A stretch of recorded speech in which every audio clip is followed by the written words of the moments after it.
झारखंड के राज्यपाल रमेश बैस जी, मुख्यमंत्री हेमंत सोरेन जी और सिद्धू कानू मुर्मू विश्वविद्यालय की कुलपति सोना झरिया मिंज जी। यह तस्वीर थोड़ा ध्यान से देखिएगा। आप ही को दिखाने के लिए यह वीडियो बना रहे हैं। आँख में अगर शर्म का थोड़ा सा भी पानी बचा होगा तो हमारे बगल में बैठे दिव्यांग राजेश के दर्द को महसूस कीजिएगा। देवघर जिला के रहने वाले राजेश के पिता दिहाड़ी मजदूर हैं। हाड़ मांस गलाकर अपना पेट काटकर उन्होंने अपने बेटे जो बचपन से दिव्यांग थे राजेश को पढ़ाया ताकि यह कुछ पढ़कर बन सके और वही पढ़ाई इनके जीवन के लिए बैसाखी का काम करे। लेकिन शायद आपके सिस्टम में दया शर्म हया नाम की चीज़ नहीं है। यही वजह है कि सिद्धू कानू मुर्मू विश्वविद्यालय में करीब 1 साल तक राजेश के द्वारा पढ़ाए जाने के बाद भी इन्हें पैसे के लिए पिछले 1-2 साल से दौड़ाया जा रहा है। इसी बैसाखी के सहारे ये हर दिन दुमका से रांची राजभवन तक दौड़ लगाते हैं, लेकिन फिर भी कोई सुनता नहीं है। यही वजह है कि पिछले 8 दिनों से रांची में राजभवन के सामने ये बैसाखी के साथ इस पोस्टर के साथ धरने पर बैठे हैं जिस पर लिखा है, मुझे न्याय दे, मुझे न्याय दे, मुझे न्याय दे, मुझे न्याय दे। कब मिलेगा न्याय? कौन देगा न्याय? राजेश से बात करते हैं। राजेश, आप कहाँ तक पढ़ाई लिखाई? मैं पीजी किया हूँ और 2 बार नेट क्वालिफाई किया हूँ। पीजी भी किए हैं, नेट भी किए हैं? हाँ, नेट 2 बार मैंने अर्थशास्त्र विषय से किया है। तो पिताजी आपके क्या करते हैं? मजदूरी करते हैं, वे दूसरे के यहाँ काम करते हैं। बहुत मुश्किल से आपको पढ़ाया होगा। बहुत मुश्किल से, बहुत ही संघर्ष पूर्ण भरा मेरा ज़िंदगी रहा है। बहुत ही कष्ट से मैं जब छोटा था उसी समय मेरी माँ का देहांत हो गया था। मैं बहुत दुख दर्द सहा हूँ।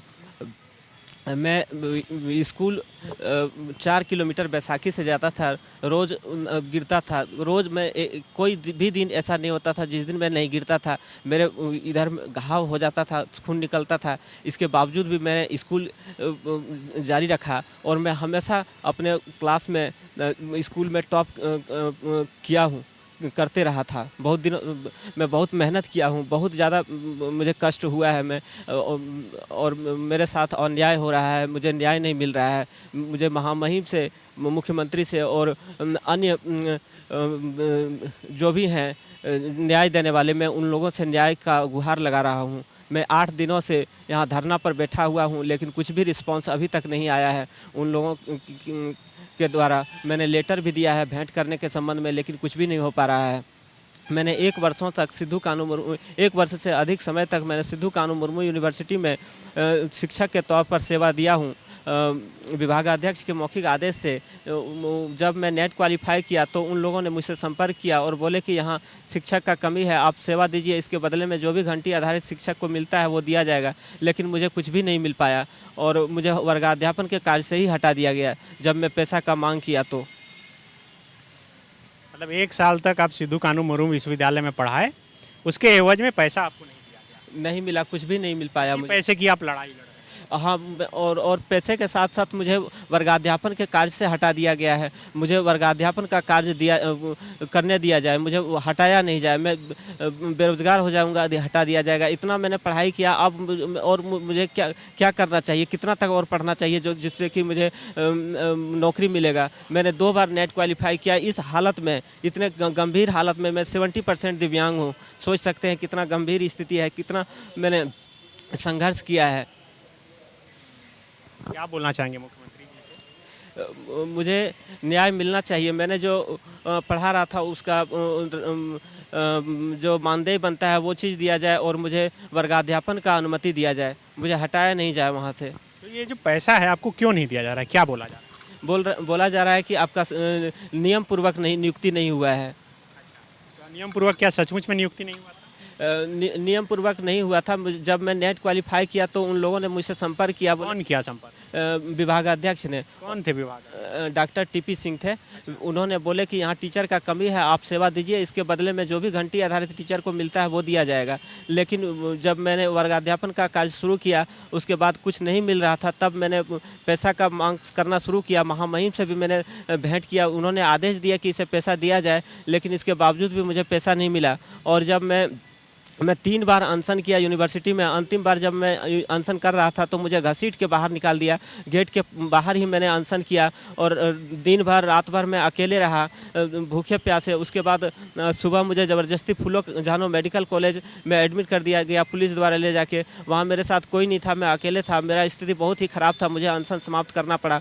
मेरा बहुत ही ख़राब स्थिति था, मैं अब कह नहीं सकता हूँ। उसके बाद अगले दिन महामहिम दुमका गए हुए थे। 13 तारीख को मैं भेंट करने जैसे ही राजभवन पहुँचा, मुझे पुलिस ने ले जाकर टाउन थाना में दिन भर बैठा दिया। मैंने बोला कि मेरा तबीयत ठीक नहीं है, मुझे इस तरह मत प्रताड़ित कीजिए। लेकिन वे लोगों ने बोले कि आपको भेंट नहीं करने दिया जाएगा, विश्वविद्यालय प्रशासन आपको नहीं भेंट करने देना चाहते हैं महामहिम से। यदि मैं भेंट करता तो वास्तविकता का पता चल जाता। उन्होंने आदेश दिए थे, इसके बावजूद भी उनके आदेश का पालन नहीं हो रहा था, इसलिए उन लोगों ने मुझे भेंट नहीं करने दिए महामहिम से। साजिश के तहत मुझे दिन भर टाउन थाना में बैठा के रखा गया और इस तरह से मेरा आवाज़ को दबा दिए उन लोगों ने।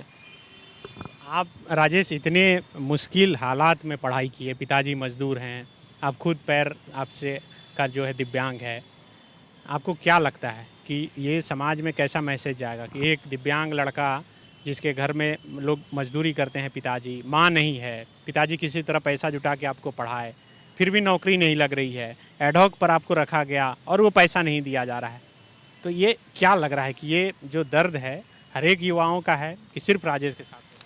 ये हर एक युवाओं के साथ है, झारखंड के हर युवाओं के साथ है। आज इतने अधिक पढ़ लिख के भी आदमी बेरोजगार हो रहे हैं। पढ़ाई लिखाई का क्या महत्व रह जाएगा?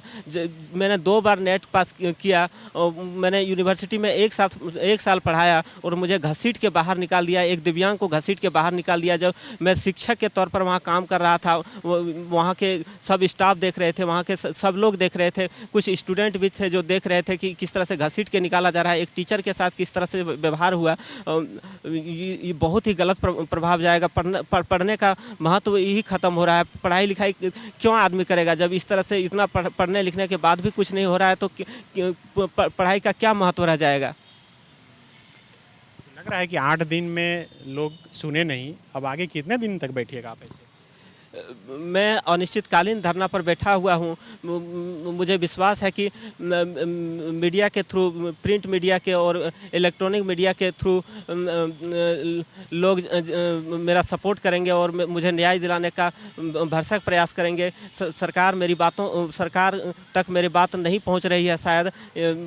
जब तक जनता जागरूक नहीं होगा तब तक मुझे शायद लगता है मुझे न्याय नहीं मिल पाएगा। मैंने बहुत कोशिश किया, मैंने 3 बार अनशन किया यूनिवर्सिटी में, उसके बाद भी वहाँ कुछ नहीं हो पाया। तब मैं 3 तारीख से यहाँ धरना पर बैठा हुआ हूँ और मुझे उम्मीद है कि मुझे न्याय कहीं ना कहीं मुझे न्याय मिलते हुए नज़र आ रहा है, क्योंकि मेरे सपोर्ट में मीडिया भाई सब हैं। उन लोगों जी आपके क्या बोलते हैं? वे कुछ बोलने के हालत में नहीं है, उनका भी स्थिति खराब है, वे क्या बोल सकते हैं? मैं इतना कष्ट किया हूँ कि मैं क्या बता सकता हूँ। मैं कितने बार स्कूल जाते समय गिरता था, फिर भी उठ के मुझे उम्मीद था कि मैं एक दिन मुझे नौकरी ज़रूर लग जाएगी और मैं उसी समय ठाना था कि मैं प्रोफेसर बनूंगा। जी तोड़ करके मैंने मेहनत किया, पूरा मेहनत किया। मेरे साथ मेरा बहुत ज़्यादा समस्या था। मैं खाने पीने का समस्या होता था, रहने का समस्या होता था। इसके बावजूद भी मैंने इतना संघर्ष करके पढ़ाई किया हूँ और आज मेरा हालत देखिए किस तरह का स्थिति हो गया है। मुझे पढ़ाने का अनुमति भी मिला, लेकिन इसके बावजूद भी मुझे हटा दिया गया जब मैं पैसा मांगा तो बिल्कुल ये राजेश हैं, इनके पिता दिहाड़ी मजदूरी करते हैं। राजेश 3 भाई हैं, एक भाई को उन्होंने बहुत पढ़ाया। इनका बचपन से सपना था कि ये दिव्यांग हैं, फिर भी अपनी किस्मत के आगे ये रोएंगे नहीं।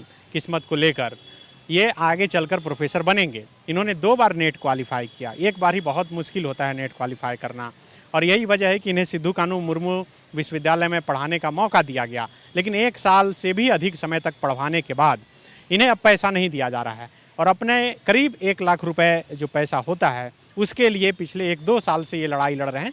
कोई सुनने के लिए तैयार नहीं है।